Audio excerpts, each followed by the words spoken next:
Yeah, why do I look like I'm in a diner? Yeah, you do. It's like, It's like a nice this nice banquet. little like pink beige couch sofa thing. It's Yeah, awesome. this is my Zoom place where you can't see like Miguel right over there. Is he Oh, just gonna like Or he's just gonna grill you the whole I said, time? what's up? Make sure he comes in and waves before you finished. Yeah. they say they want you to come in and wave so they know that you're here. Say hi. What's up, There he Hi. beautiful? is. There he Look is. at those frosted tips, bro. Love you, Tony. I love you, Jeff. Yeah, shut the shades so it's I nice got a blur nasty. in Oh, there. sorry, I just had a Well, nasty I will glare. say, yeah, my lighting is going to change a lot in the next hour or two. So right now it looks pretty good, but as the sun goes down, it gets darker. Yeah, I just had a nasty glare. I don't know what it was from, so I just shut it. All right. Anyways, Yeah. That's thanks for coming on. This is awesome. I haven't seen you guys in a while. And I haven't seen I love anybody her in a while. text. I don't know if I told you, Tony. Like when I texted her about this stuff, she's like, "It was about." I was wondering when you guys were going to come for me. And I'm like, "Well, here we go." Well, you Well, this is one of the things that I would never volunteer to do because, like many camera people, you know, it's not the easiest to talk about ourselves, I think. But I love this thing and I love what you've been doing, and I'm happy to be here. thanks. Yeah, we were just talking about how it's like, it's tough to do this and like actually have like this whole thing and be on camera for a second. It's Yeah, we're getting more comfortable with it. Me and Jeff have done a few of these now, and so it's Getting the flow going. yeah, we're getting a little flow. Yeah, And I'm we falling into my nice co-hosting seat. Very yeah. comfortable. All right, Selene, you want to get into it? oh my gosh. Okay, I'm ready. All right.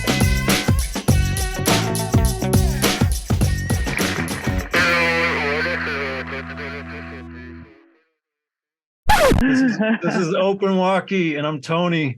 And we got Mr. Um, Jeff Tan and our beautiful guest today, Selene Preston, Hi, DP everybody. camera op of many different forms of broadcast and live and extraordinaire. reality and unscripted and all the stuff. She's the best. We're gonna talk. What's give us a backstory to start out with. How'd you like get involved with TV and film, and when did you get that spark of interest? I mean, it was always camera for me, like from a very young age. I was always interested in cameras and photography. And my mom dabbled in photography a little bit. My dad was a writer. Um, and I grew up in New Mexico in the Southwest. So there was a lot of getting up really early in the morning before the sunrise, and going with my mom to like a location somewhere so she could be there with the perfect light. And, when I was a little kid, I wasn't as appreciative of it. But now, like, even to this day, there's still times that I, get up for an early call time and, you're walking around New York or driving around New York, and you just have like one of those moments that you can kind of only get at those like really special times of the day, like when the light is perfect and you're kind of like alone and everything's quiet and people are just trying to wake up. And yeah, and I learned that from my mom when I was little. How old are you think? Let's see. I mean, like 7, 8, 9.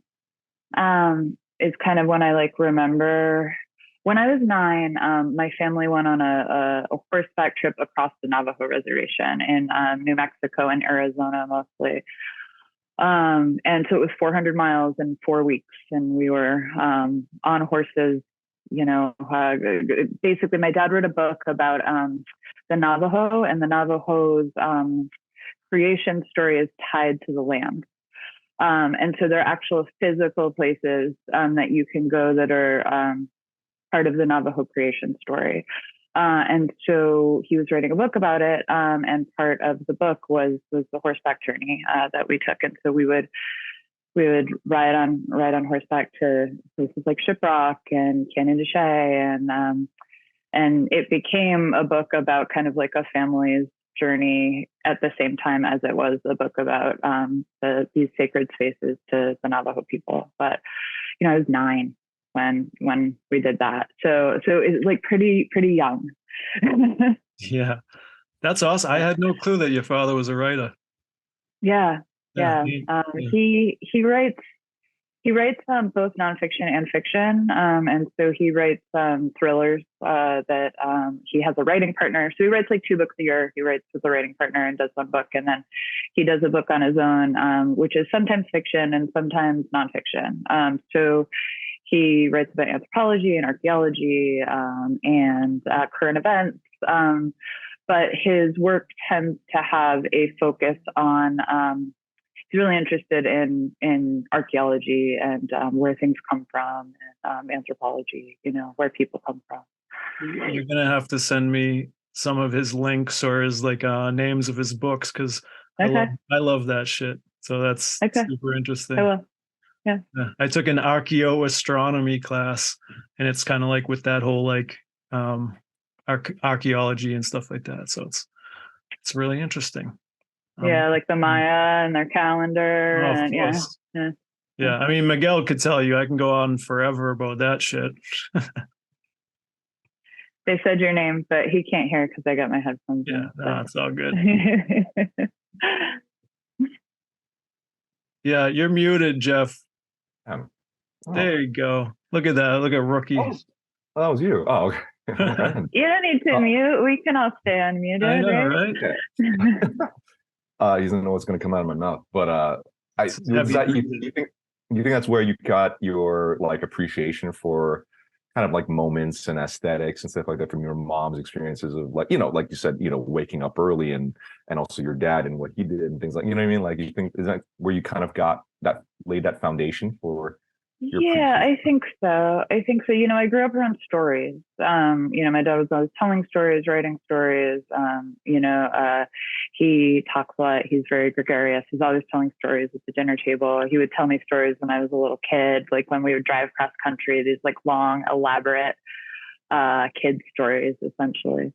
And then, when I was little, I was really interested in the idea of like making something that was impermanent, permanent. And that was through photography more than anything else. I spent a lot of time in a dark room when I was in high school, I remember those days. And yeah, right. And like using the camera to kind of fit in socially, I think, and it's actually still something that I see with a lot of camera people that I feel like. So there's this thing with younger kids. There's these 2 types of ways that they can interact when they play with each other. One is interactive play where the kids actually play with each other. And then another is parallel play where they're kind of like in the same room playing around each other, but not necessarily interacting. And I think a lot of camera people are like that, and I think, for me, when I was growing up, like the camera was a way to like be involved socially, but also to be able to kind of like take a step back and yeah, exactly. Yes. Like, yeah. Step out for the wide shot and remove yourself for a second, or, it's this piece of glass that you look through that kind of gives you a sense of being part of it, but also a part. And I think, kind of did the same thing. Yeah. Sorry, go ahead. I think a lot of us are like that, like you were just saying. Yeah. I had when I was in, my dad got our first VHS-C camcorder. I basically stole it and like took it for myself, and I just followed my friends around high school, like days after days, and just like did what I could to like get money to buy tapes to kind of keep rolling, and just follow people around. So that was my kind of like kind of interaction, but with a little bit of like what you're talking about, separation, you know what I mean? And I did that. But yeah, it's a lot of camera people I feel like can relate to that. That's awesome. So mostly photography for you to start off. When I was younger, I don't even think cinematography or being a camera operator, like that didn't even really occur to me as like a thing that you could do until college, really. Is that how long it took before you moved to you found interest in that, or did you find interest in that earlier, or? Yeah, it wasn't until college that I started shooting like motion picture film or like shooting things on video. I mean, we would shoot like little oh my gosh, what is the not the mini DV, not the HDV, but the high eight. We would shoot little high eight High videos, eights. like in high school and stuff. But it wasn't.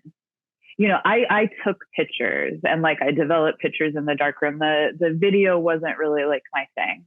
Right. And then when I got to college, it was like, what did I want to do in school? Well, I wanted to read books and watch movies. And, like, honestly, I wanted to do as little as possible in college. I was really As young most when I of us did, went, so yeah, like I started out as an English major, and then I did like a double major English and film, and it was actually a dual degree program. Like I was going to graduate with two separate degrees, but it was going to take me 5 years, and then I realized that if I just did the film degree, I could graduate in 3.5, and so that's what I did. And yeah. So you took the film degree to graduate sooner? Well, I'm it just was joking. kind of like, yeah, I mean, it was sort of I originally was like, yeah, maybe I want to be in school for a really long time. And then as as I was in school for a while, I realized like, maybe I don't want to do that. Like maybe I kind of am ready to go out into the world sooner, and not be in school. But yeah, I went to film school. I learned a lot. But you don't learn as much in film school as you do on set, Yeah, I was saying this with Tony. I think when I was on the podcast, a similar thing. Like a lot of the stuff that I am doing now. I mean, I'm happy that I went to film school and television production and stuff, and it got me started, and it got me very comfortable technically. But everything I'm doing now, I wish I learned it. It's like on the job training still, like for me. But what college are you Well, in? I went to Boston University. Oh, nice. Oh, nice. I got It's accepted there. I didn't go though. We would yeah, have been I got classmates. into BU, I got into NYU, and I got into UC Santa Barbara. And like looking back on it, right, if I had known at the time that I wanted to do film, like obviously I would have gone to NYU, but I didn't, I got a big scholarship to go to BU. So that's really what the catalyst was for me to go there. I got into 3 big universities, and I got a half tuition scholarship to go to BU. So it kind of made the decision for me. Really. Yeah. That's amazing. My Awesome. motivation didn't come until till much later, because that was not even out of high school, trying to even go to college. That wasn't even a thing for me. But I wish I could do it over again. well, Really? why? In what way? Why would you want to do Yeah. it? Why would? Because I think I would have taken some more time. Like I don't think I was ready when I went to college, and so You weren't ready I think to like leave, or you weren't ready to go in. I wasn't ready to go, like I think that I could have benefited from a couple of years off to have some freedom to do something else, because like I don't think that I spent my college years that well, like because I didn't really want to be there, where I see people who go later in life who really want to be there, who really make the most of it. Like you were saying before, like I graduated in 3.5 years because I was like, I want to get out of here. Yeah, I mean, I feel like that's most people when they get there, because it's like you just graduate high school and now you have to go back for another 4 years, and it's like when I went to know what you want to do. Yeah, I volunteered in South Africa when I was 30, and some of the kids down there were like, I was like, shit, I wish I knew about this stuff before, because they were taking like a couple years off and everything just to like go experience the world and like figure stuff out before they actually went to college or even decided not to. So, I mean, it's like everyone has their own thing, but yeah, everybody's journey is different, but same, but also we're doing great. So yeah, it's all about moving forward, Yeah, I did a short film in Kosovo and Albania randomly, like, gosh, probably almost 10 years ago. But in the film were 3 young kids that were in the Peace Corps. I say young kids, they were like in their early 20s. But they were staying in this town in which we did the film, and they were like PAs, and they were also like extras. And yeah, I look at something like that and I'm like, I wish I had known something like that was available, and like, and I think that's something that's so great about people who are like a generation after us is they had a little bit more flexibility to kind of to choose the path. It wasn't necessarily like you graduate from high school, you go right to college, you know? Yeah. Right. Well, we had fucking pages in high school and stuff like that. So it's like moving on. Like we didn't have everything that they have now. So it's Right. it's a different world. We were on the cusp of like the traditional way of like our parents of where we're supposed to do this and then this and then that. And we're on the cusp of that, and then bleeding over to how, like you said, kids these days. Kids these days. Kids these days. I've been saying that more. Anyways, so afterwards, like, did you go right into production, or did you like kind of like continue to find yourself and do other things, photography, or like did you like what was your first job like? How did you get your start? Yeah, I mean, that's the thing about college is it doesn't help get you work, and that I think was the scariest time in my life. Like when I graduated from college and you had like all these goals. And then all of a sudden it was like, you think that like life is just going to work out for you. And then you realize, oh, I actually have to make life work out for myself, So right out of school, I did two things. Well, I waited tables. So that's the third thing. And I waited tables for a long time. But I got a job working at a bank, Citigroup, doing like corporate video production. And so there were a few people who were like camera operators and editors at the bank. And so I would go in and I would be a general PA, general AC, general lighting assistant. I would do makeup, it'd just be like me and the camera person. And so I did that for a long time, from like 2005, I think I got that job. It really was one of the first jobs I got right out of school. How did you get it? Until Craigslist. Nice. Yeah. And oh my gosh, I went into that interview in UFOs. Do you remember UFOs, the Raver Pants? They're actually making a comeback now, but I went into that interview at a corporate bank in UFOs and like a visor because I didn't know you just came out of where I was going. Like, I mean, it was like visor? looking back at, like, I had sneakers on, like, cause I thought it was a production job and, it was like a PA job. And then I walk into like Citigroup at the time, which was like Fort Knox. It's this 38-story building in Tribeca. And I meet the camera guy that I'm interviewing with. And it was, he was a production guy too. And so he got it, but I very quickly figured out that like my wardrobe was not going to cut it working at the bank. So, but that was funny looking back on it. I went the opposite way. Like my first PA job, I had no clue about even what a PA did. And I showed up with like khakis and a fucking polo and like, I was like taking out trash and shit. And everyone knew that this was my first day. And I was just like, fuck it. I honestly never been on set before. So I'm not going to show up like this tomorrow. And I love, you still, you don't see it anymore, but when we were coming up, you'd see the new PAs who wore like shoes, like regular shoes, slacks, and stuff like that on their first day, and they're like, they'll get it. But yeah, I luckily I didn't do that, but I did come with pants and I think a polo on my first. I'm glad you wore pants to your first thing. Yeah. Well, it was on a golf course and it was a commercial and had no idea about like sunscreen and wearing a hat. So I had like a wool polo and slacks and, and you had to carry trash and run and get coffees in the sun in the summer. So yeah, we all have our first days, but So you had that first job, but from Craigslist. Yeah, and another job from Craigslist as well, which is nice. I shot weddings for a company based out of LA that shot weddings on film. And so this was really the job that kind of shot weddings on film? On film, yeah. Nice. So I started that also in 2005, and we did all kinds of weddings, all kinds of budgets, Super 8, 16, ultra 16, super 16, a couple on 35, like super high end weddings. And the company was based out of LA. And so I kind of fairly quickly ended up being the head of the company in New York, which basically meant I stored all the equipment at my house. I met with clients when I needed to meet with clients here.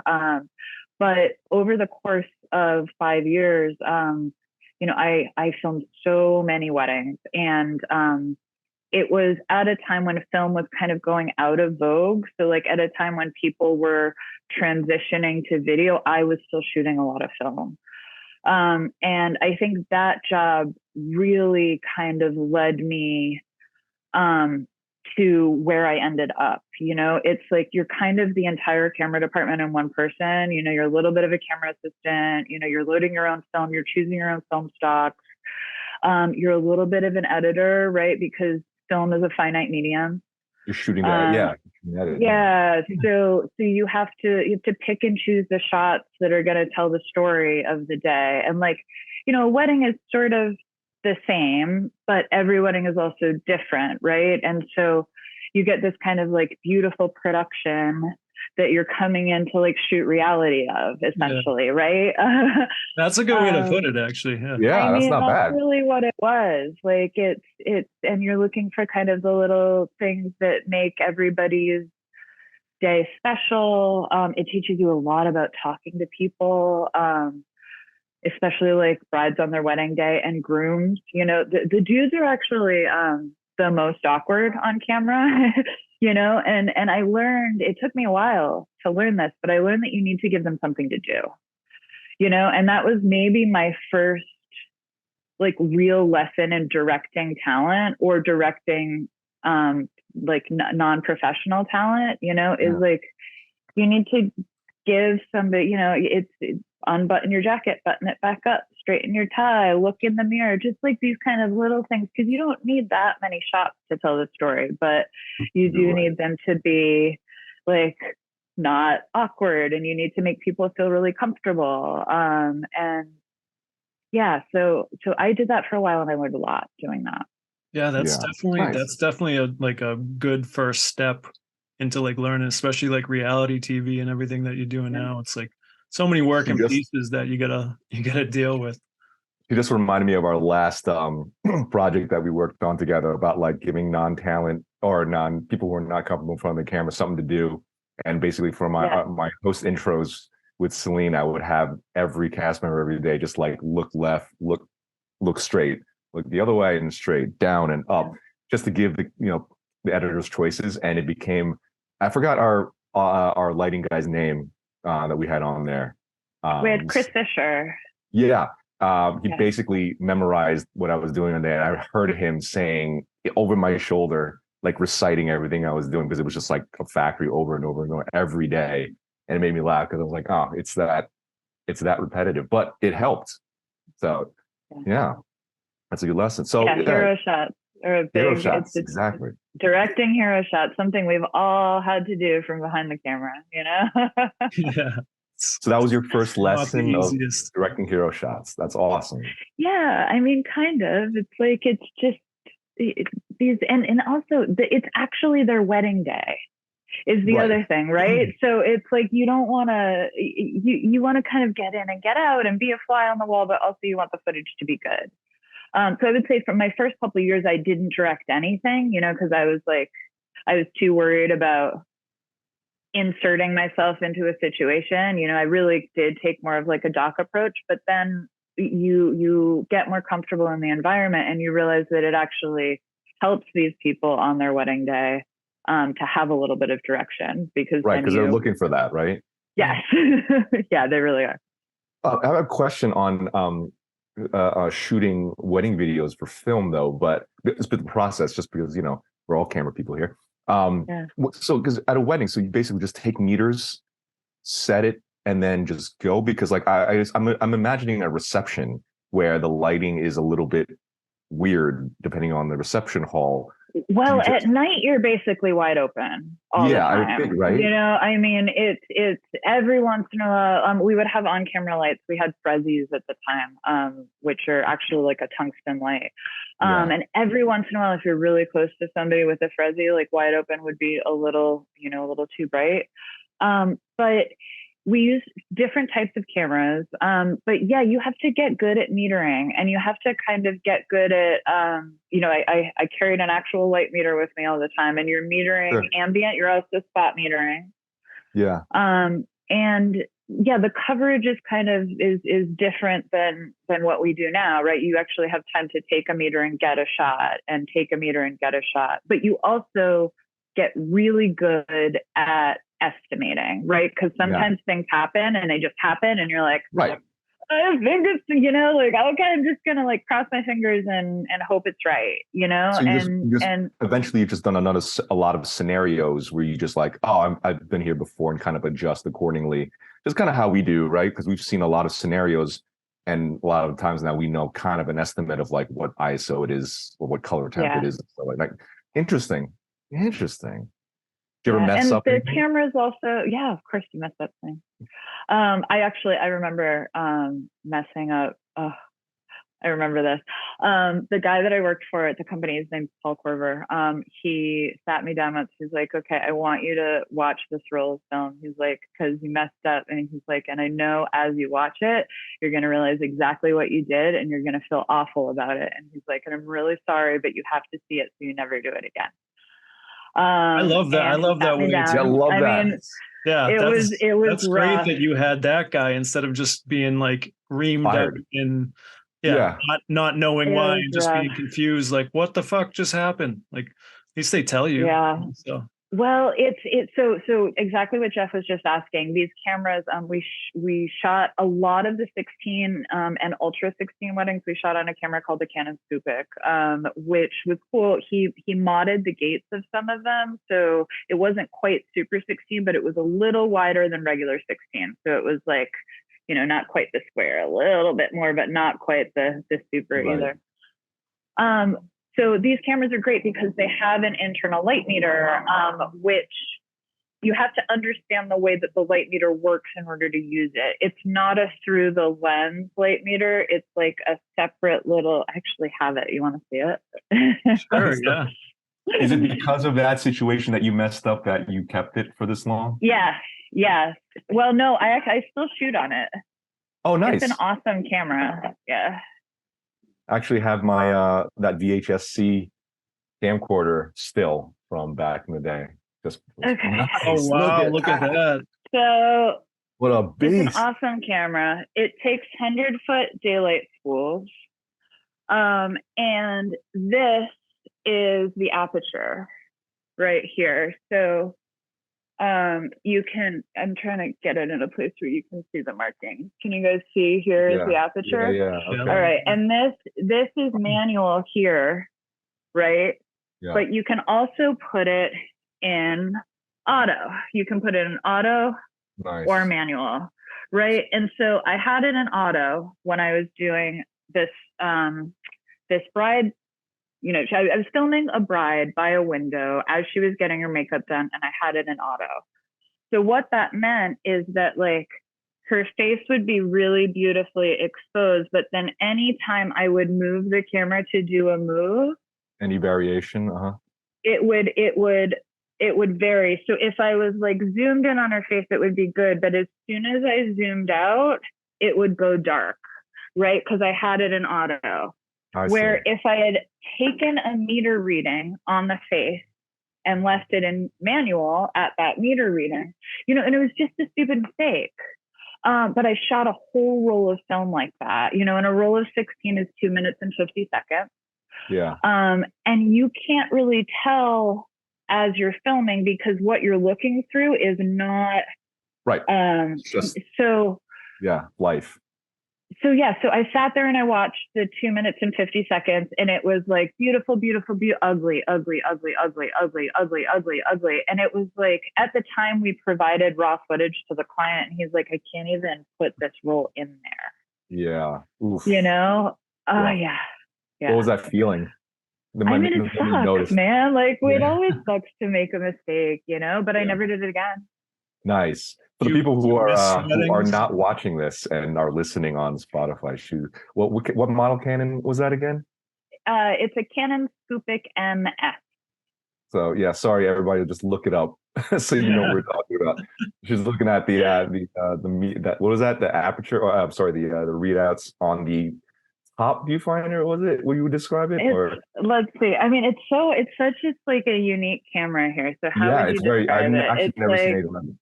it doesn't meter through the lens. I'm like, how can I? So Yeah, she's it looking through the meters lens. through this little like meter place up here So it's got this like instead of through the lens. barometer that's Oh, on top of the lens. You guys have Yeah. to look it up so you know what we're talking about. But yeah, she's So whereas like describing that. with a Super 8 camera, it meters through the lens, or at least the Super 8 camera that I have, which is the 1014 XLS. It meters through the lens. And so the cool thing about that camera is you can zoom all the way in on somebody's face and you can use the internal light meter and it'll tell you what the reading is on their face. And so then you can just set that to manual and zoom out. So that one, it's basically like all these internal meters just work a little bit differently and you kind of have to understand how they work. And I just didn't understand how that meter worked at the time well enough. Sure. Yeah, it's So your trial by error, trial by fire, yeah, on the job training. But it definitely taught you a lesson, right?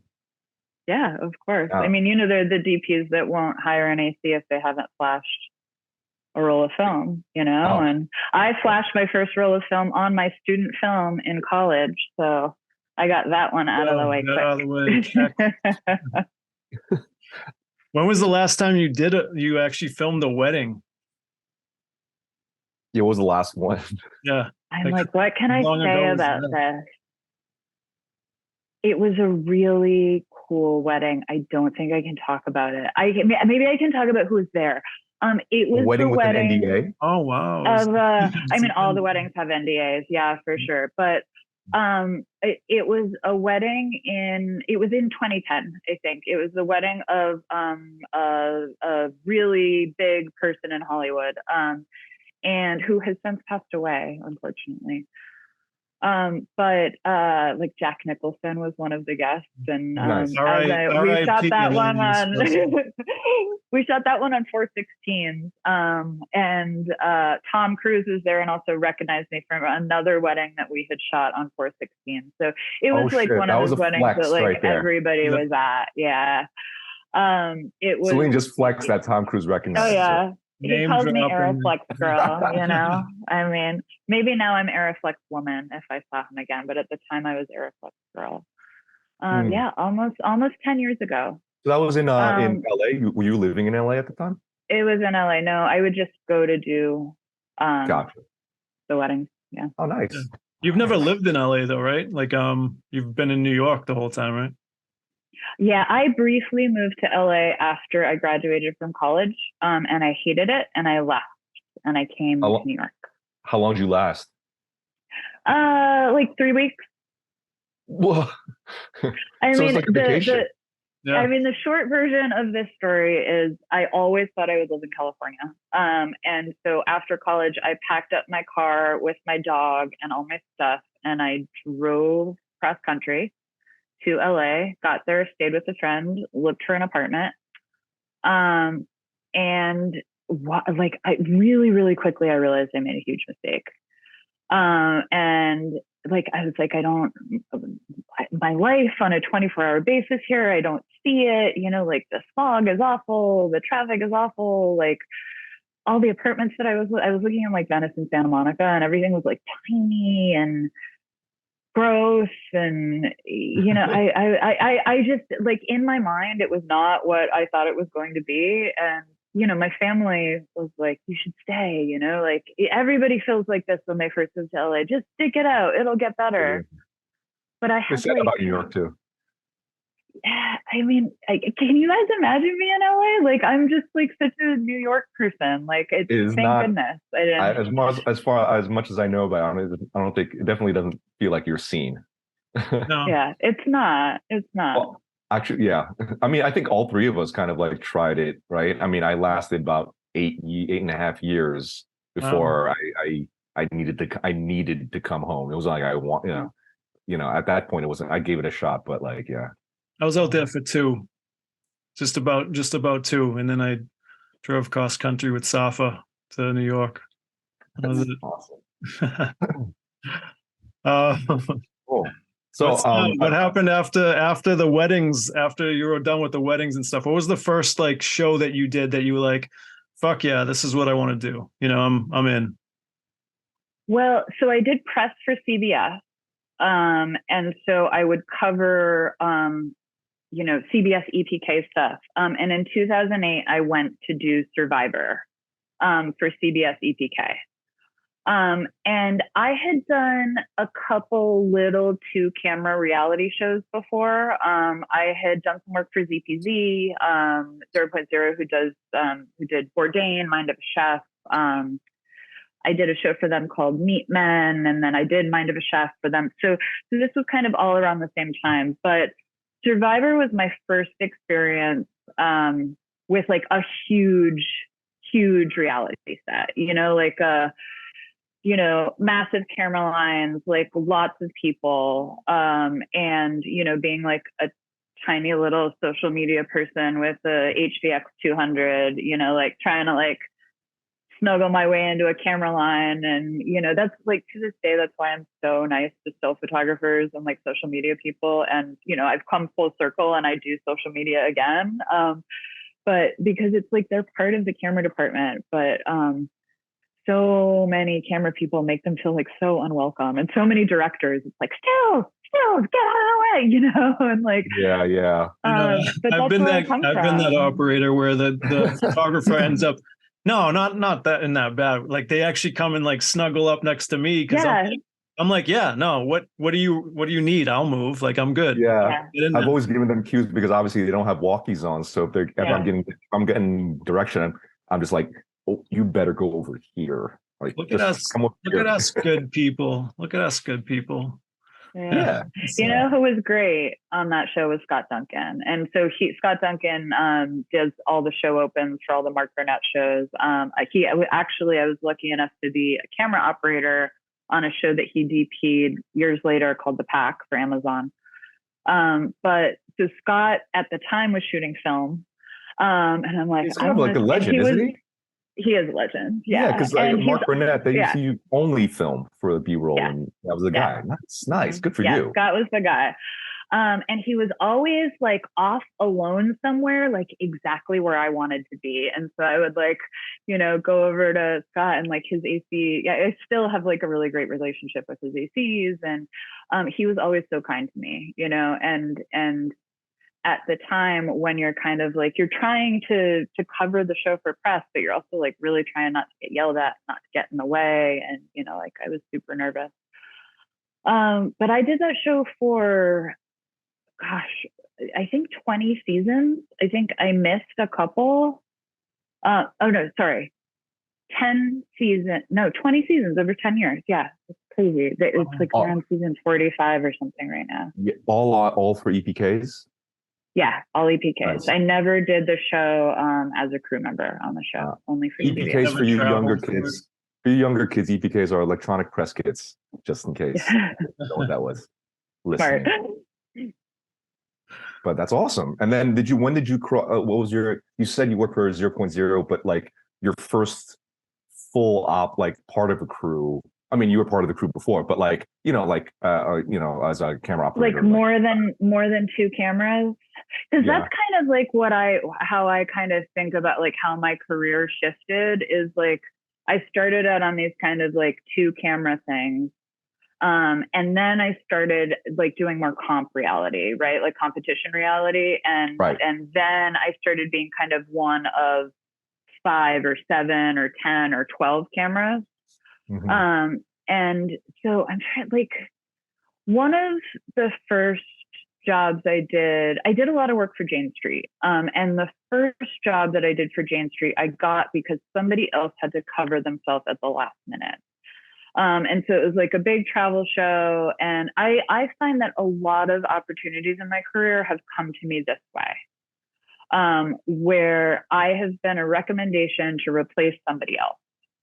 And so, yeah, my first show for Jane Street, somebody got a better opportunity and they had to bail on a gig, like, 5 days before. And it was like a 4-week travel job or something. And I had worked with the DP in the past, but he didn't, or no, we had worked on the same show, but had done the same thing. So we only met at the wrap party. But when he called me up to sort of like interview me for the position, I reminded him, I was like, hey, yeah, we met at the wrap party. And he was like, oh my goodness, thank God. So happy to have you on board, and like hung up the phone, Nice. So it was just like, he just had to like check it off his list. Like, okay, I called that person, like, but I was scared. I mean, like, what did I not know? Like things like show blacks. Like I remember realizing, like I did. No, I wore a black, but I visor and remember realizing, yeah, my visor and my UFOs, right? I just remember realizing, like, oh, everything has to be black, or yeah. I mean, I remember like being worried, like, am I gonna be able to hold the camera that long? And I didn't know on my first job if I was, but, now I'm like, well, what was I scared about? Like, and to this day, I still say this to young female people or even smaller people who are interested in camera operating. It's like, nobody ever tells a woman like, hey, that 2-year-old looks really heavy. Are you sure that you can lift that? It's like women are built to carry toddlers. Women are built to carry kids around on both hips and like on the shoulders. And, nobody ever says that that's weird, And so it's like, we can do it. We can carry the camera. But I didn't know that when I first did it. Well, that's really good advice for people coming up, because that's right. a good way to like look at it too. It's like, you can do it. It's just, you gotta, put it in there.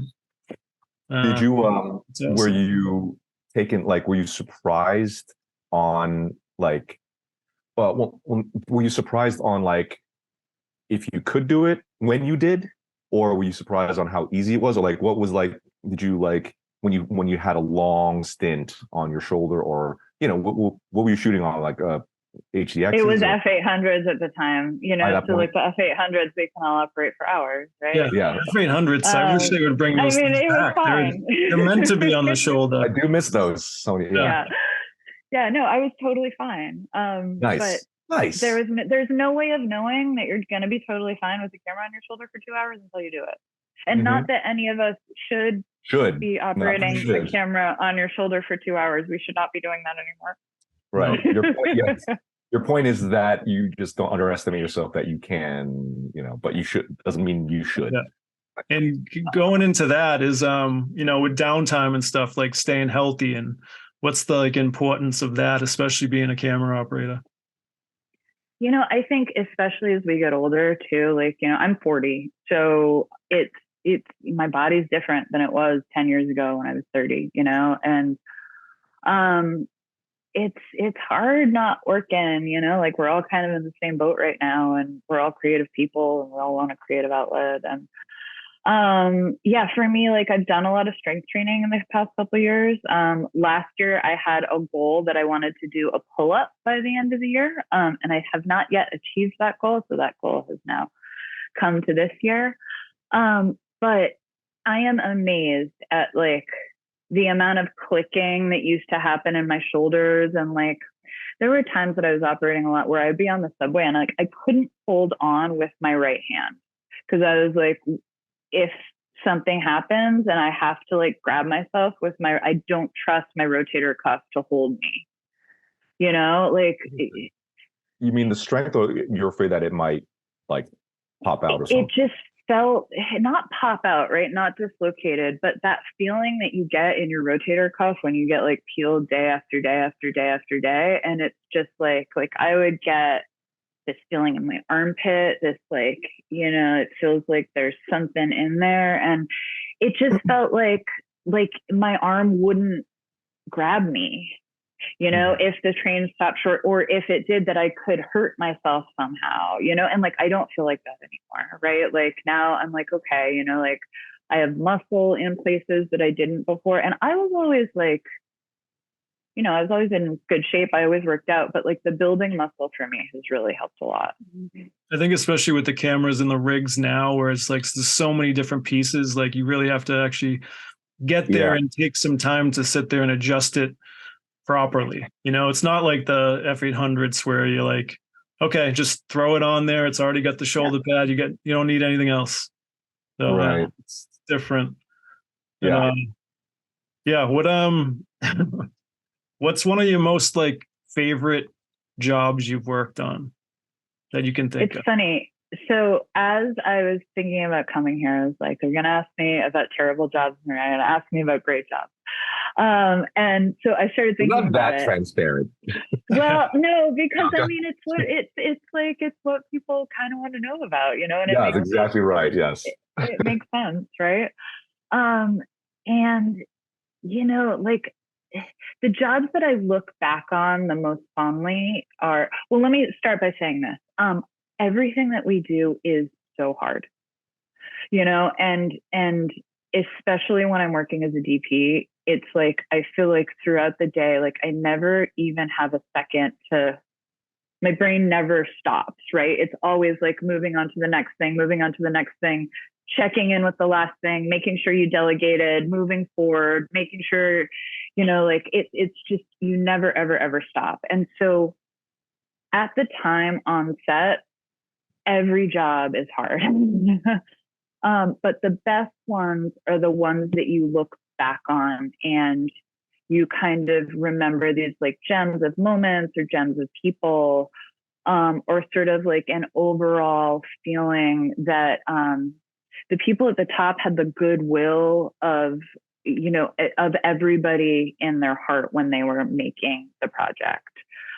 And so, there's so many things I look back on, and I will say the jobs that I like the best, I think, are the ones where you travel with a group of people and you develop these like really close bonds and relationships that you have for a very, very short amount of time.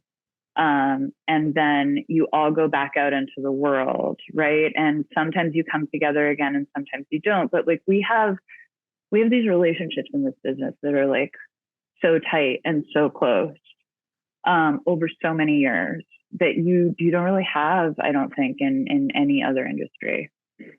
That's I agree. something that a lot of people bring up too. Like a lot of people we spoke to, and we feel the same way. It's like, you work so long with somebody in a group of people. It's like it becomes family after a while on some shows. I always attribute it to, I would say that it's we always people in our industry, we always share a traumatic, it's basically sharing a traumatic experience together because we're going into something together. We have no choice and we're stuck there. We go through something very hard and sometimes physically painful. And then after that, we celebrate and lean on each other for support. And then after that, we part ways. So it's like that, the entire traumatic experience is always like locked in and we, form close bonds with everybody. Yeah. But no particular show that is like your fave? I mean, there are a lot. I really loved working on Chopped. When I first got the call to do Chopped, I was like super, super, super psyched. It was at the time in my career, it was like a really huge thing for me.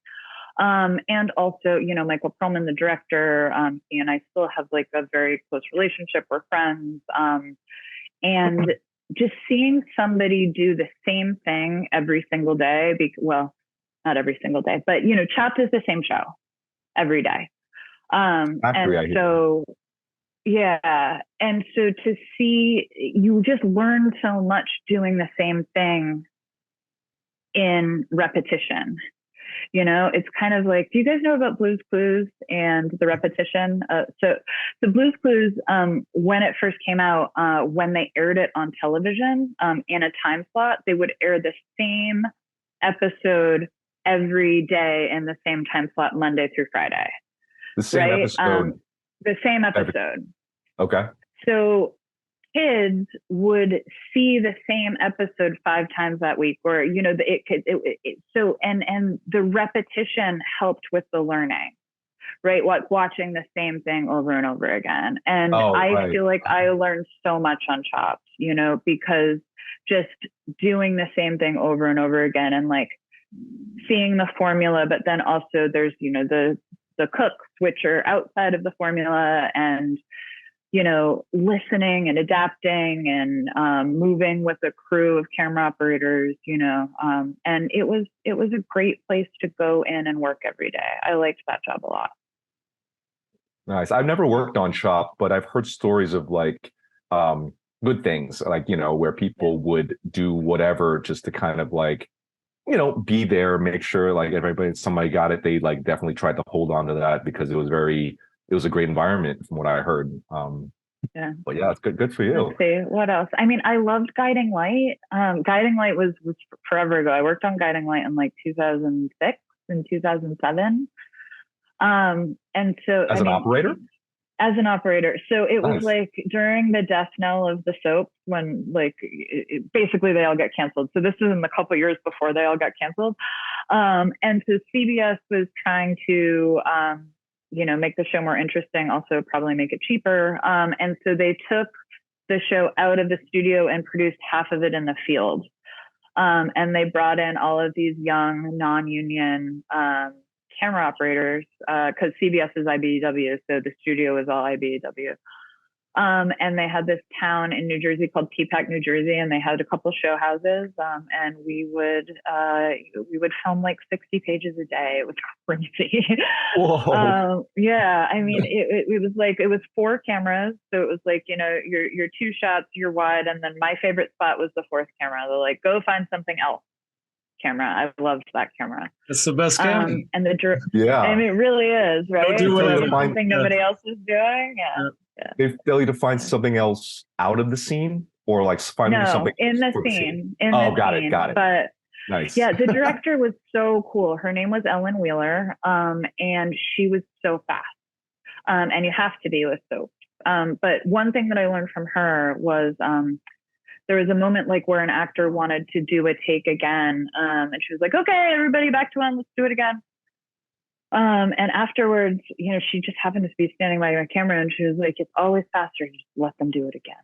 I was like, "Huh? I wonder what she meant by that." But I came to realize that what she meant was it would take her longer to have a conversation with the actor about how their performance was good, and she didn't need to do it again, and it was just easier to just do the thing again.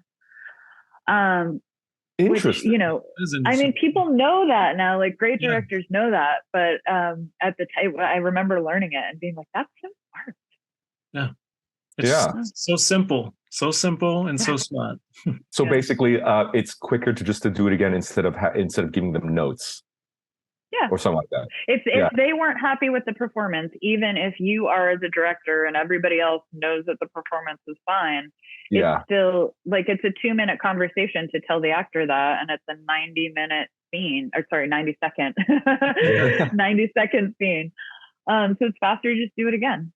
Nice. Yeah, that's interesting. Yeah, I wish it was that easy in reality, but yeah.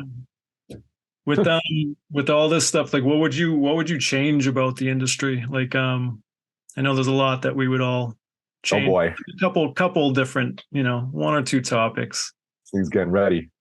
Let's see, what do I got? I mean, I wish that we were all like working toward our future, I wish that, especially now that like we've been doing this for 20 years, some of us, and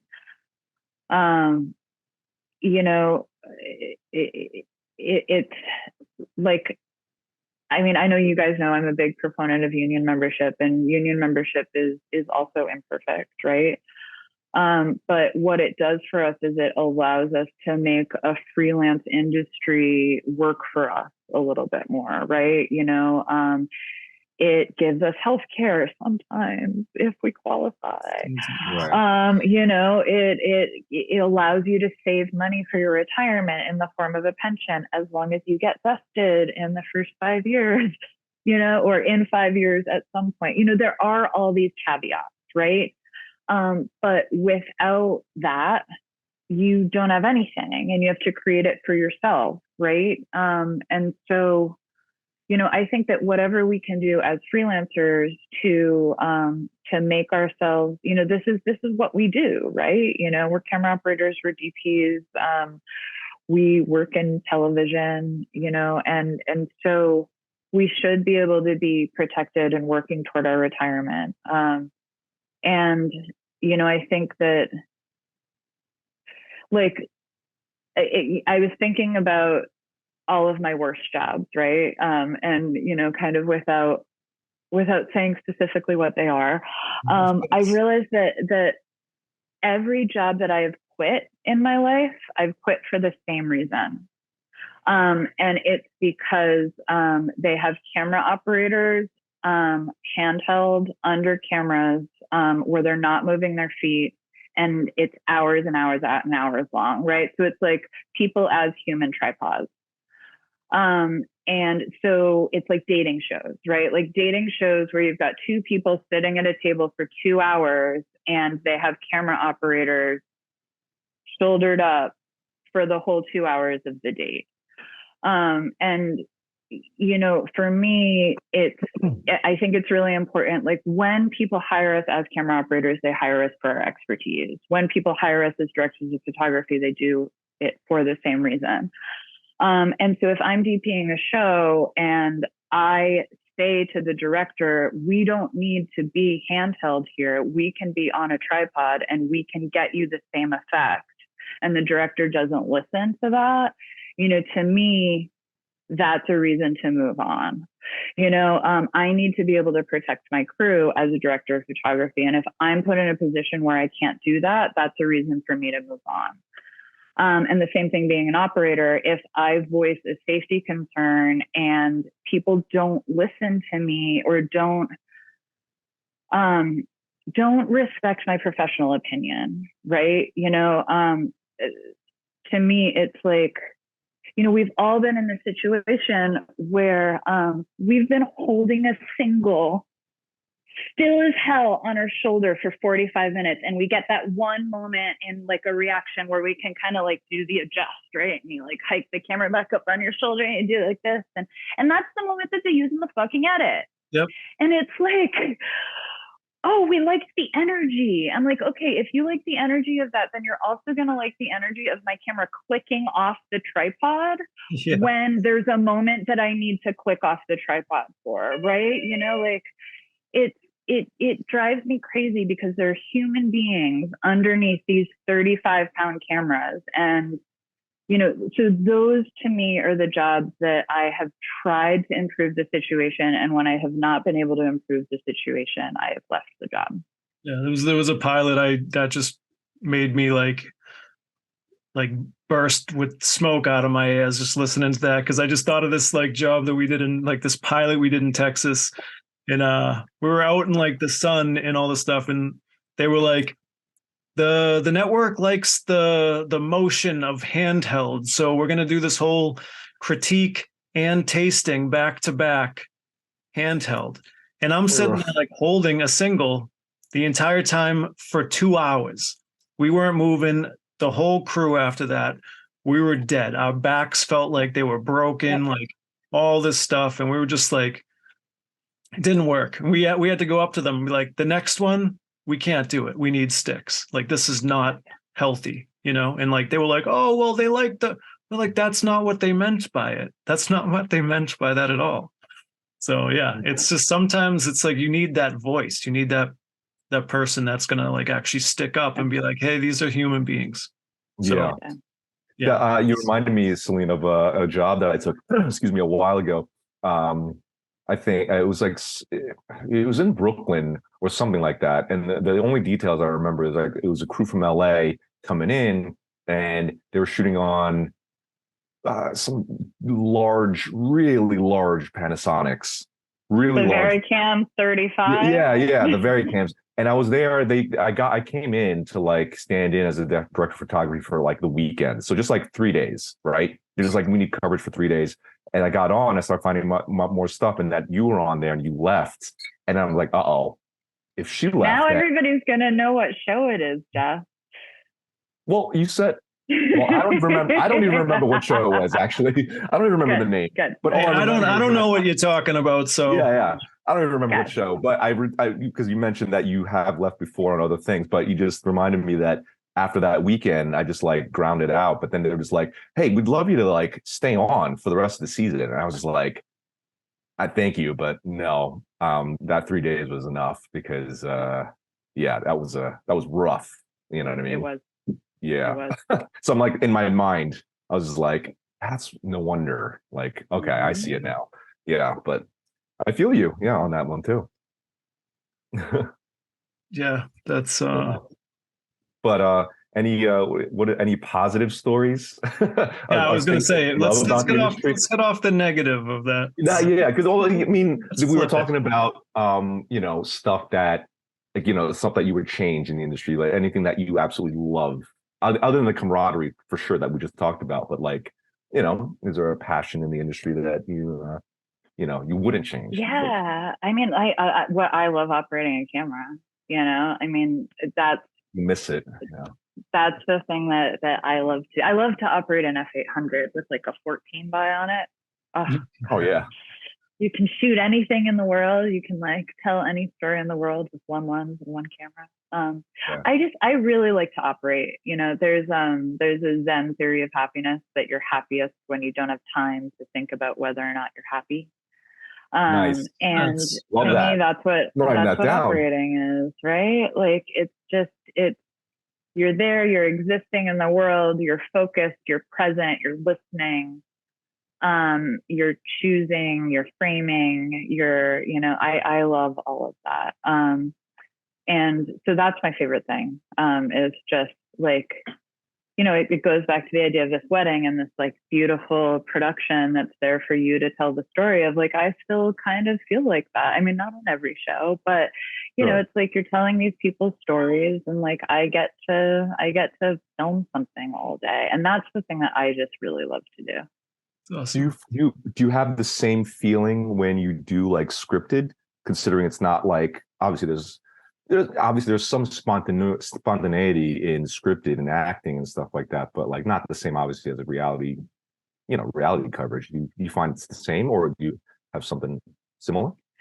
My experience with scripted is much more limited, right? So I don't feel like I can generalize the way that I kind of can, because I've worked on so many unscripted shows, right? Fair enough. And so my experience with scripted shows is very specific. And I think every scripted show has a different personality, and so I don't know a way to kind of generalize my experience there. Oh, it's all good. I think that when I'm brought onto a scripted show, it's because I have a handheld sensibility.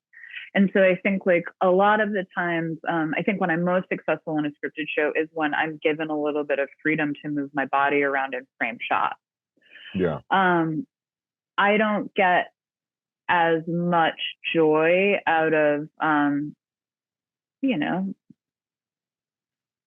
shot, reverse shot, wide shot. I mean, Sure. It's coverage in a different way. But Yeah. It's also the instincts are completely different, right? Like in unscripted, as camera operators, we work with each other, right? Like Tony and I are next to each other. He needs a step, I give him a step. Jeff and I are across the room for each other, and like I see that he needs to swing over, I get out of the way. It's much more of a symbiotic relationship where we're sharing, yes. Right? Yeah. And in my experience in scripted is like the A camera operator is like, this is my shot, I'm here, everybody else can just kind of work around me. Yeah. And it's totally valid because it's a different kind of photography, right? It's like, right. Different yeah. But for me, and the way that I work, I really like to be reactive and work with other people and kind of like, get something that only happens once and be like, yes. Yeah, even though handheld, sometimes like you're feeling it, but like you said, like sometimes when you're busy, it's like you don't have time to really think about not being or like feeling that. Like I like to move around a little bit, so It's Yeah. like I'll take handheld over sitting on sticks for hours. You know? Well, as Do you- long as you can move your feet, right? Yeah, You know, that's but like handheld standing in one position is the hardest thing to do. It's like those. I had those anti-fatigue mats that I brought into runway. We were standing on those for a little bit, and everybody was like, "Oh shit!" I ended up cutting them in half, and we got them. Like, they actually work. So Yeah, they're think great. about that if you're out there. The anti-fatigue mats you throw down. It's pretty. Do any great. of you guys get annoyed when you can't do the dance with somebody, another operator who just doesn't get the movement of like, because I kind of miss that too, especially when I used to cross shoot with like Safa or anybody else who was like really good at reading each other, and we just know without knowing just where to go and what shot they have and stuff like that. Do you guys do either of you guys get like annoyed with For me, anybody? sometimes it depends though, like in the situation, because if you know that they're kind of green, and like we've all been there in a sense where Sure, it's like you of got to course. learn if Yeah. you know that they're kind of green. But if you're with like a veteran operator that is it's just like, well, how do you not know this stuff? Like, you know, it's like, I don't know. So that's where it aggravates me, like with certain things like that. But then there's always different situations, and you know that I you're used to in. have apologized because everybody has their off days, and there was this one day I was cross shooting with a bunch of people, Chris Walker, Justin Remillard, and I think I was just somewhere else in that moment, and I did one of those like going right, and I walked right into Justin, and I was like, after the scene was, I was like, dude, I am sorry, because I was off that day, but. Starting out, I've fucked up some cross shooting and stuff like that. I fucked up. We all have. Yeah, Any double punch moments? just not experience, but yeah. Oh yeah, we've all double punched. Sure. Yeah. Yeah, of course. I mean, nothing, you confess, you're like, oh shit, I did a bad thing, like, I mean, it's, what can you do? You confess and move on. Right, I mean, that's the great thing about multicam is like very rarely does your shot matter so much that it's, and if it does, then you better confess it. Mm-hmm. Oh, yeah. Be like, hey, were you rolling on that? Oh yeah. It's like, because you had the fucking main shot that we're definitely going to use. It's like, you can't say no. You're like, yeah, fuck. Yeah. Yeah, it's like, you either, you're never gonna, I don't know. It's like, has anybody ever been fired for double punching? I'm sure they have, but. Yeah, I mean, I've known people, but yeah. I mean, but yeah, I mean, it probably wasn't the the only reason. I have so much anxiety. I have so much anxiety about that. I'm like, just so like, please let me see the red light all the time. And I'm constantly checking, even though I know it's. recording. Yeah. Yeah. That was nice about the F800s. You have all the lights and what it says, and and the counter. Everything's moving in red. Yeah. It's usually a perfect storm of like a line producer or somebody who has it out for another person, and then they just were looking for an excuse, and then they were like, yeah, it's never the only reason. I'm like, that couldn't be, because like it's not like all of us have never done that, So yeah. Who knows? But so where do you see yourself going? Talking about, like you said, like working toward our futures and stuff like that. Where do you see yourself going, if you do? Oh, I mean, I would like to just have a job right now. That would be cool. It's a tough time, man. Like, it's hard to, it's, well, not right at this very second, but it's just like, it's so hard to think about what do I want to do in 5 years. And you're like, we're just trying to like make it through the next couple months right now. Right. Well, give us the 5, then the 20-year plan. Oh my God. I don't know. 20-year plan. Retire.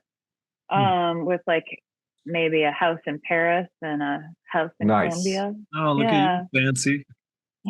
Cool. The 5-year plan, I don't know what it is, man. Well, maybe not so. I mean, we were just joking about the time slots and stuff like that. But like, you're obviously an accomplished DP now, director of photography. Like, do you see yourself going cross into like directing? She sees herself going to space. to shoot in I space. do want to go to space. Actually, I would love to do that. Nice. Okay. I do. I want to shoot the first reality show that goes to space, or anything that goes to space. But I would really like to see Earth from that perspective. Like, I think so much of like what we do and also our lives as people, right, are about like the perspective that you get, and so few humans have ever had that perspective before. Like, and I would love to experience that.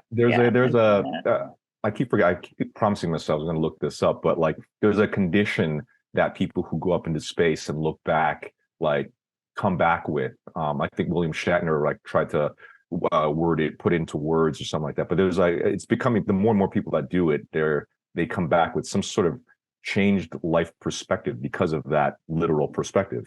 But yeah, it's I want to do that too. I don't know if you guys remember, but like when things were locked down, when the country shut down, she was shut down and stuff like that, there was like I think it was an article or maybe a rumor article that came out that like Tom Cruise was like, or another celebrity was looking to do a reality show in space, because that was the only place that you could go where the virus couldn't like touch you and stuff like that, and like how to live up there for like a certain amount of time.